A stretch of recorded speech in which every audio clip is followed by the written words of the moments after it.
కార్యక్రమానికి సంసిద్ధం కావాల్సిందిగా ఆహ్వానం తెలియజేస్తున్నాం.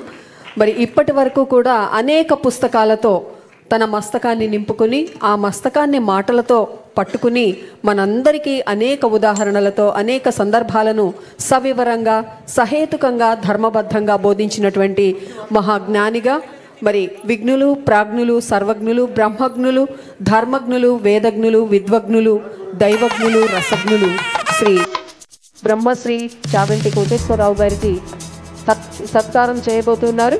మనం కూడా చేతులతో కరతాళ ధ్వనులు చేస్తూ ఈ కార్యక్రమాన్ని కన్నుల పండుగగా వీక్షిద్దాం. మరి దాంట్లో పాలు పంచుకుంటున్నటువంటి పెద్దలందరి చేతుల మీదుగా ఇప్పుడు ఈ సత్కార కార్యక్రమం జరగబోతూ ఉన్నది.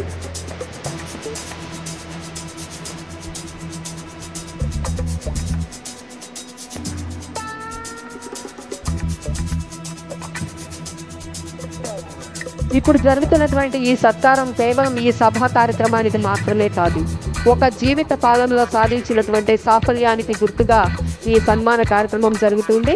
పట్టు శాలువతో వారిని సత్కరించి మనస్ఫూర్తిగా వారు చేస్తున్నటువంటి సేవలు జగద్విదితమై ప్రతి ఒక్కరిలో అనేక రకాలుగా మార్పులు తీసుకురావాలని, ఆలోచనల్లోనూ ప్రవర్తనలోనూ వారి జీవితాల్లోనూ మార్పు రావాలని కోరుకుంటూ చేస్తున్నటువంటి అద్భుతమైనటువంటి సత్కారం ఇది.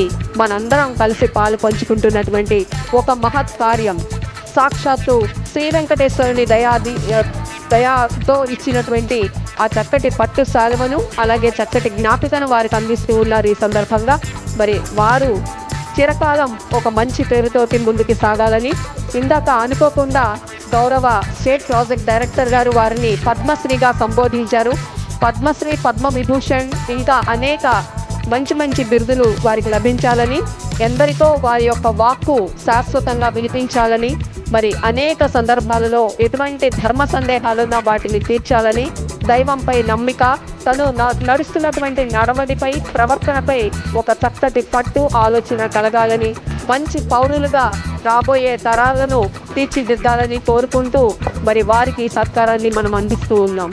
మనందరం కూడా మరొకసారి కరతాళ ధ్వనులతో వారికి ఆయురారోగ్య అష్టైశ్వర్యాలతో ఇలాగే చిరకాలం మనకి అనేక ప్రవచనాలు అందిస్తూ ఉండాలని కోరుకుంటూ